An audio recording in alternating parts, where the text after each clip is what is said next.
Ladies and Germans, how are you all doing? This is Colin Ulrich. And I'm RangRoo. Hello, hello, hello. And, you thought you got rid of us a little bit quicker than you did there, guys. We're back for more Steel Division. We are kicking on off Season 2 of the Steel Division League here. We actually have some great play coming up already. And Ryan, you're going to take us through the rules in just a second, but if I can make a quick plug beforehand, guys, this is St Mere Eglaise, and this is from the Americans division, as well as the veteran players. But I think, Ryan, you're going to tell us a little bit more about that. Why don't you take it away? Who do we have? What's going on? All that. On the left-hand side in blue, we have Tarsch IV as the first big red run, and on the right-hand side, we have Kylo Ren as the 9th Panzer division. So like Colin said, this is the American League, but there's three major differences with SD League 2 over Season 1. First one is it's now a European League, so it's Asia, America, Europe, so 3 continents, but it's also a Code S and a Code A league for every continent. Essentially, Code S is for more veteran players, and Code A is for more recruit players, newer players of the game. The whole idea is to, try to get some new blood in, because not everyone wants to bloody play against Eugene in a 1v1, especially me. I do not want to fight against that man. Exactly. But also, our new rules in terms of divisional picks and bans. Essentially, before the tournament began, each player can pick 4 divisions from Axis and Allies, and they can only play those 8 divisions in total. And before match begins, both sides can ban 2 divisions of the opposing side. So in the end of the day, you end up getting a choice of 2 divisions to pick per match, which I think is a fun way to do it, having to build your dream team and essentially stick with it for the entirety of the tournament. And you've still got, some flexibility of 8 divisions in total, considering there's 28 divisions in game, which is pretty crazy. And speaking of divisions, we've got this new one over here, don't we, Con? Yes, we do. So the big red one, as you guys can see over here to the left-hand side, we're not going to see Mark Hamill, we're not going to see Lee Marvin.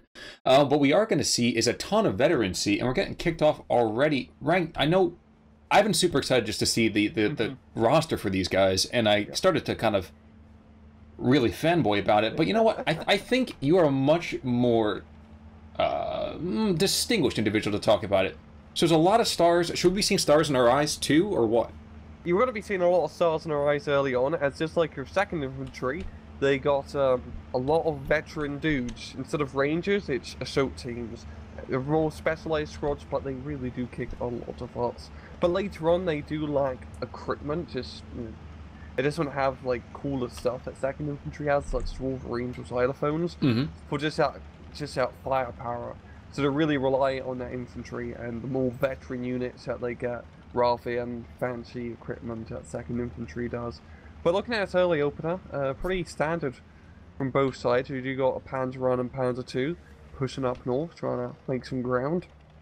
That is just true there, or true that, my homeboy from the north. Down to the south, we're going to see a lot of those assault breachers. So those news guys that we're talking about here, lots and lots of TNT. Yeah. The assault leader as well. Light. Yes, exactly. Yeah. They're ready to really They're let the gonna put fireworks. up a fight. Oh my God, man! You know what? I bequeath the role of Rhyme Master to you. Yeah. But first death is going to happen in the north. P2 going down to that DD tank.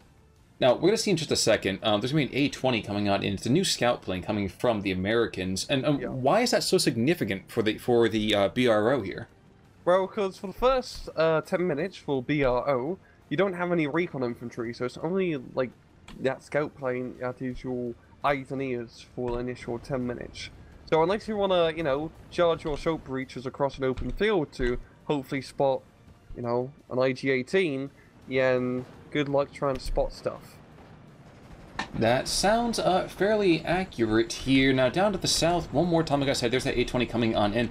Now, the thing that's so interesting to me right now is that we're not seeing the usual kind of push in the center part of the field. No. We do not see Pioneers. We do not see Strom Grenadiers really shoving on in. There's no massive amount of death. Yeah, even turrets, because for the Tarsch here, he really should try and capture that town, as that's the big centerpiece of the map, and as an infantry division, especially early on, he really has the infantry advantage. But up north, Sherman managed to kill both Panzers, and this is some pretty good kills here he's making. He's gonna kill that Pack 38, it seems, or force it to surrender, or run away at least. Seems fairly accurate, but at the same time, we're also going to have ourselves a Mortar 3 coming on in to face off against that. So, ooh, wow, that DD tank is paying for himself and then some. So, Martyr 3 versus that Double D. Who comes out on top? I think the Martyr 3 pretty much beat it out, especially due to the fact it does have range. And also for the big red run, they only got 2 Shermans that they can get in A phase. And in B phase too. So they only got the 2 A phase Shermans and they have to last all the way to a C. They do get some Stuarts as well, but still those Stuarts have to last them all the way to a C phase. So it's very important for Tarsch to keep, or Tarsch, I keep saying Tarsch for some reason, to keep his bloody tank alive, because it's not going to have to last in the first 10 minutes, it's going to have to be the first 20 minutes. But at the same time, doesn't look like the Dark Lord of the Sith over here really has a whole lot going on. You know, are we looking to just kind of hopefully stop those shots where they come, or what can you do? It looks like right now that 9th Panzer is just completely stymied. If he can just like knock out that Sherman, then he could do some pretty good light vehicle play up north. Because after that, it's his AT guns and assault bazookas that you have to worry about. Yeah, assault bazookas are pretty scary because you know, why have one bazooka and you can have 2. Well, even more than that, how about the fact that those officers still have double Zooks on them as well? Giving up any smoke, but at the same time you have those double Zooks is absolutely obscene. Damn. That is, I didn't even notice that. That's bloody nutty. I would imagine it's just one guy holding 2 bazookas instead of 2 guys with 1 bazooka. Well, yeah, I mean, think about it. I probably should zoom in, yeah, because they already have 5 weapons already. So one guy is, like you said, dual wielding. It's like Duke Nukem. Without the disgustingness. We are going to see our first off-map already coming on in from the BRO, as well as some Lukes trying to get Lukesy down to the south, but there's an awful lot of anti-tank. Yeah, that is quite a bit of AT being brought out now. And those Lukes may be able to make a breakthrough down south. Yeah, they do got the assault bazookas, yeah, and the assault leaders, of course. But if he could, you know, get past, yeah, it's pretty good territory down south to make something happen. Just so. Now, interesting for me, that assault team we've seen in the center part of the map, I just want to highlight these guys for a second. I really kind of love the way that they're kind of constructed here. They are great at all ranges. They have those M1s, they have a BAR, they have smoke to get in nice and tight, and then they have that flamethrower, which is absolutely bananas. Yeah, they're pretty much like a rifle squad, but they trade in the good old Tommy gun for hot-ass flamethrower. Yeah, they are certainly looking to light my fire here, and there's that 127 off map. Now, if memory serves, there's a 356 over there in the BRO as well, isn't there? 356, yeah, you got 356 naval off map later on too, and it comes in a M20 an M20 instead of a little release Jeep, so it's actually pretty survivable. Well, even more than that, it actually gives you some usage after, you know, with the big booms have gone off, which is shocking by all measure. Better on like a Jeep, because after like, you know, my off map Jeep dies, I usually just charge it into the fray like it's a TNT truck in Battlefield 1942. Be real done, yeah. That's certainly something we haven't heard in quite a while. Now, I don't know why, but I feel like that 250/9 has got a change to its silhouette. I think there's a new graphic for that. I don't know why that's so important to me. Yikes. I know it's always been the same run, but look at the off map. So you remember how Commandos had the LCTR? Yeah, it's the same thing, but it just dumps it all in one big load, and I think he does have a few more shots of that too. So it's not, you know, it doesn't last a while, but he gets a lot done in a very short amount of time. Yeah, he has no objection about blowing his wad there, does he? Exactly. And it's very good. It's a good off-map arty piece. I mean, yeah, good God, I'm blown away. Actually, I haven't really used the 127. Yeah, and I'm pro-German. Yeah. I don't really use off-map that effectively, to be fair. But at the same time, seeing that happen, jeez Louise. Yeah. It's pretty scarifying. Terrifying just to look at. You know what? It's a new season. I think it's time for some new vocab. I think we can make it up. Shakespeare did it, so can I. Yeah. One thing that's shocking me right now is that, first of all, we're not seeing the same kind of town pressure that we always do see. We're seeing a lot of play to the north, a lot of foot movement, actually, too, which is even more surprising. Like down south, those Panzer IIs and Panzer Grens are making some pretty good progress, forcing those assault breaches to fall back, and forcing Tarsch to get assault bazookas down south as well.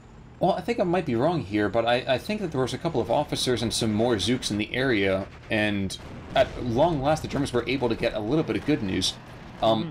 That's going to fall apart, though, as this M5 comes forward.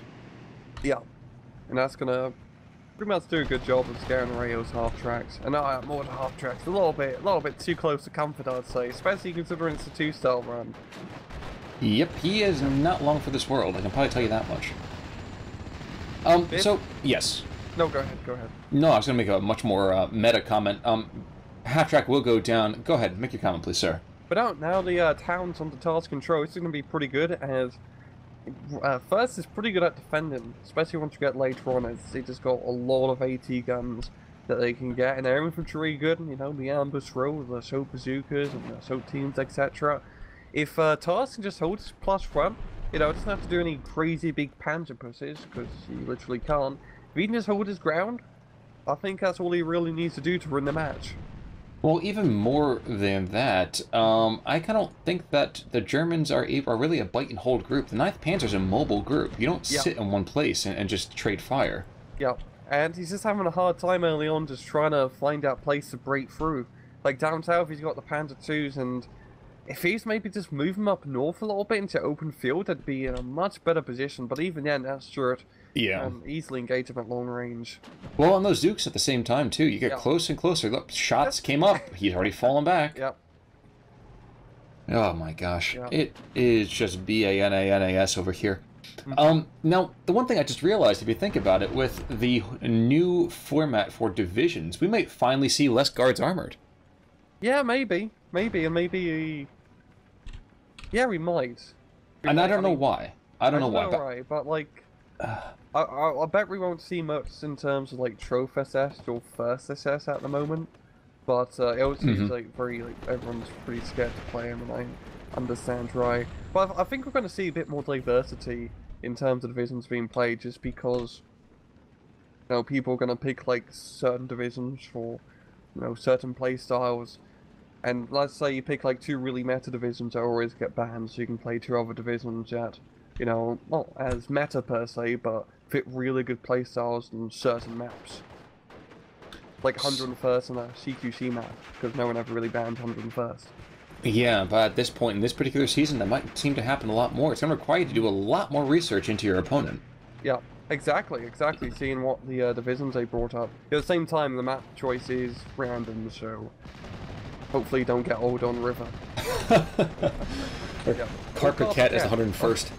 Oh, Carpet Cat. I don't know why, but I don't think they're not using the in-game random map generator, because I remember I used it a few times in the matches, and we kept getting bloody Carpet Cat 3 times in a row. Hey, but that's the funny thing about random. You don't know if it's random or not. I know, that's the random thing about it. Returning a focus for just half a second over here back to the game. Ooh, there goes a 251/9 or 250/1, whatever the heck it is. Yep, 19. You're right there. I know. So many designations. Oh no, it is a 9, my bad. I apologize. I thought okay. the dash was a 9. Or a 1. It'd be so great if the Germans just made one freaking version of something, but they just couldn't settle on anything, you know? No, it's just like, we've got a 251, well, we might as well just try to put every single anti-tank gun and flamethrower piece we have in the back of it, because why not? We can't afford the tanks, so might as well. Exactly. But we are to Phase B, and we do have a Sexton, excuse me, no, oops, M7. I always want to call it a Sexton. That silhouette just looks so similar. I know. But 54-46, Tarsch is up quite a bit already. It looks like the power of the dark side has nothing against the big red one here. Yep, and he's getting these Panzer IVs, and B phase is really where Kylo can shine. As Tarsch is going to be running out of stuff, and once B phase hits, doesn't get any more tank reinforcements. You get some infantry reinforcements, but nothing really too crazy. It's not until C phase where first really gets back into stride. So if Kylo can use these Panzer IVs effectively to knock out Tarsch's tanks and then try to get ground, he could probably set himself up in a good position to defend through C. That's a big ask, though. Now, I do have to say, that M7 positioning is super gutsy. Yeah, it's pretty... Well, it's the direct fire support one, so... Yeah, even then, those Panzer IVs could, get the kill, but now he's falling it back. But screen or something a little bit, you know? It's the assault teams in front, and the Stuart chair to be the meat shield. Oh, now it is, yeah. Now it is, and look, it did its job perfectly. And there we go. I was just kind of wondering when we're going to see that airplane coming back in yet again. The A-20 doing its thing. Seeing that Tarsch is the field of view, it gets some pretty good line of sight. And also because the A-20 is pretty resilient, it's, you can pretty easily fly over enemy lines and don't have to worry about it getting killed unless they bring a fighter. But against AA, it can take a bit from AA. It can take a bit from AA. That's a very, very simple way of putting it, but just a very, very accurate one at the same time. Yeah. And the nice thing about him, too, is that his optics are still pretty darn good, and he's not that pathetic agility. No. That's just, what is pathetic is just one machine gun. Yeah, that's true. Hello? Yep. Okay. It's Road Driver 1, they want their airplanes back. one machine gun, come on. Okay, it's like a recon plane, so let's not give it too much shit. That's also true. Now, one P4 already going on down here, and the one down to the south, wow, they've actually knocked out, oh man, one Stewart's got a driver wounded, the crew's knocked out, and the shooter's knocked out. Yeah. This might be the chance for the P2 to actually do something, because the P4 sure as hell aren't. And it's the Soul Bazooka's trying to run down south as quickly as it can to get the Panther 2 Lukes, but will the Lukes run out of ammo first before it kills? No, it can't. I mean, no, it totally can. It totally can. And he's aiming the wrong thing. Oh, jeez. I need a micro rate. Come on, okay, there we go. Kylo. What would Snoke say? WWSS. Yeah. Actually appropriate when you think about it, considering the German side of things. Yeah. I know he's... There we go. Gets the surrender. So, saving the ammo. And this is a pretty good breakthrough that Kylo needs down south and makes some good ground. Very true. He also took out that DD tank in the center part of the field. So he has a chance now. And it's only like, did the DD tank up north go down? Now that... no, it redeployed to the center. Oh, yeah, okay. But yeah, still, I mean, there's only like a possible one Sherman left. The A-20 getting chased down by the Fokker Wolf, but it's not gonna fucking get it. So, there we go. Well, there is a Bofors there, too. Yeah. So, in terms of AA itself, I mean, the big run wall is not anything spectacular to talk about, but at least it does have something, which is more than what the Germans are using right now. And Mike's thing is that, for Big Red Run, you get, like a Bofors, but it's being tracked by an M16, so you get 2 AA units in one card. That's true. Kind of like the Gepard and the Flak 20 for 2nd Panzer. That's true. I wasn't even thinking about that particular side of things, but you're absolutely right there. We do have some heavier anti-tank onto the field, though. 76 mil is up. Those Stewards continuing to be the little boggarts that they are. Yeah. And is that another? No, is that a 57 mil or is that 76? It's a 57. Oh, yeah, you're right, because the 2-star veterancy. Yeah. Yeah. Yeah, and those 57s, even though it's B-phase, they're still going to work really well when no Panzer IV goes down. And that's because, you know, it's just Panzer IV you have to worry about, no Panthers or Tigers B-phase like Panther. And with a 2-star veterancy, even though they like the range, our veterancy makes a big bloody deal.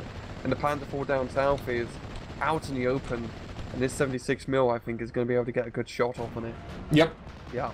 And that's all 3 Panther IVs down. That's a pretty big loss, and Kylo didn't really manage to use them all that effectively.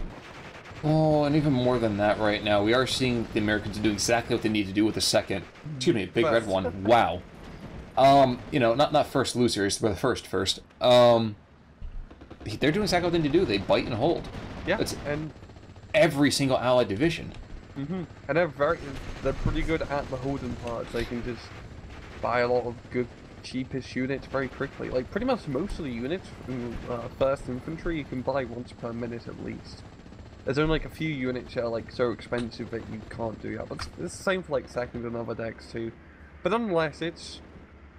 Even though they don't get, you know, amazing equipment, they can still do pretty good with what they got, especially when you're on the defense. Seems fair. Yeah, and he tends to keep a lot of his stuff alive still, like a lot of his infantry, which is pretty important. Now, I guess the thing that I'm a little bit disturbed about is... wow, I completely lost what I was going to be disturbed about. I'll come back to him in just a second. That's pretty disturbing. Yeah, it's so disturbing, it completely shocked me. It's like Lovecraftian horror. You know, I know what I can bring up. So, speaking of actually cost in terms of infantry, those 2-star guys they're bringing in early, 30 points. Yeah, they're pretty... 30 points.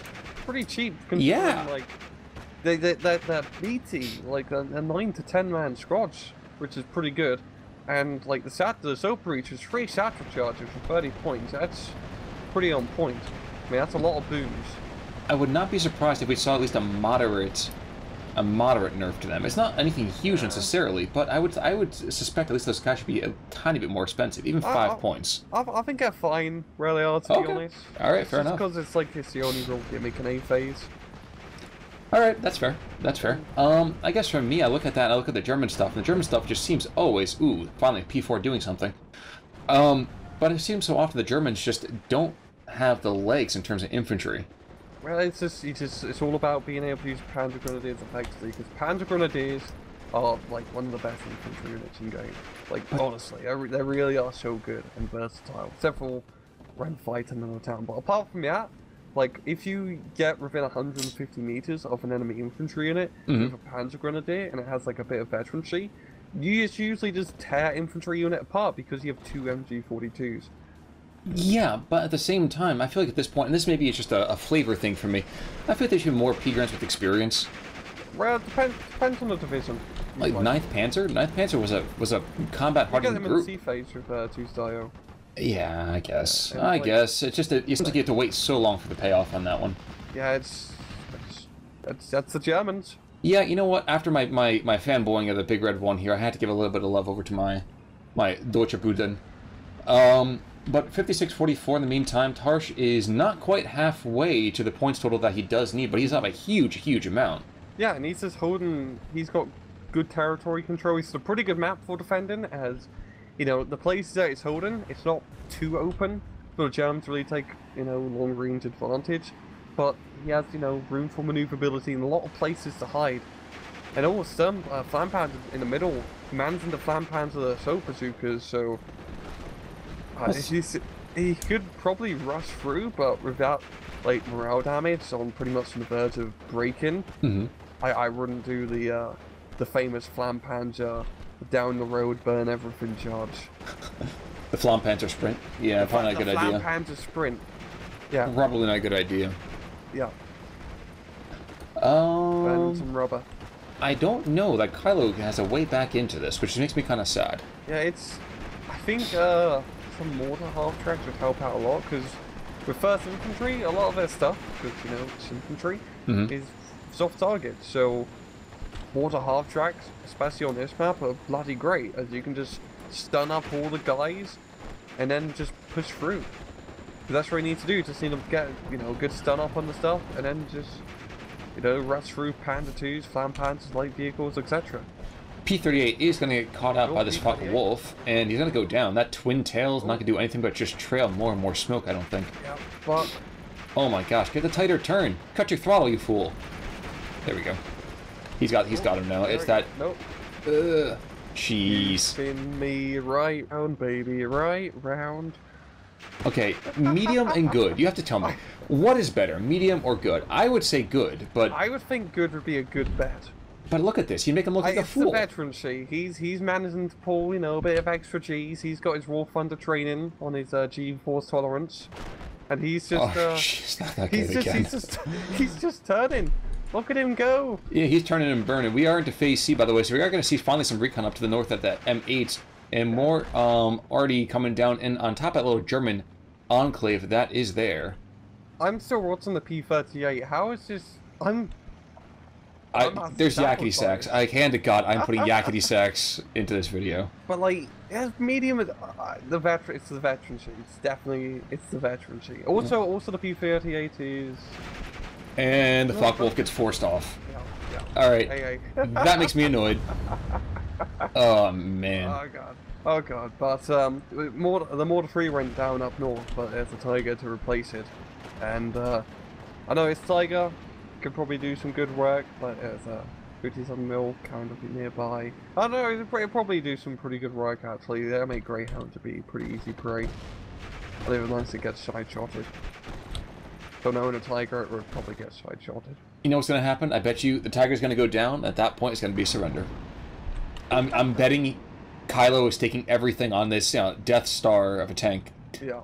And when that dies, so will his dreams of vengeance. Yeah. There goes one of those M8s.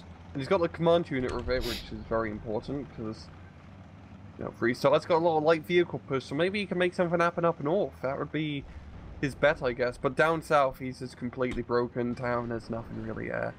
And, oh, yeah, yep, it died. It died. I don't even know what killed it, but it died. I think it was a 57. I think it was a 57. Man. Well, it'd be embarrassing if the M8 fired one round and killed the Tiger. Oh, God. That's poaching right there, guys. Oh, man. P-38 coming on in, gonna rocket that poor half-track. It blows and up. kills it. Because it has the H-fire rockets, new P-38, and it has 14 of them, which is a lot of boom. Indeed. And GG. And what? Okay, it's a 57 that killed the Tiger. So, I do have to say, major victory and total defeat. I would like to see that the terminology here is equal on both sides, but the KD is just, Yeah. but again, bananas. Yeah, I think what would have helped Kylo a lot in that match is to just get some more to half tracks and just try to use Yam to pick off the scary stuff instead of just trying to charge all these guys through.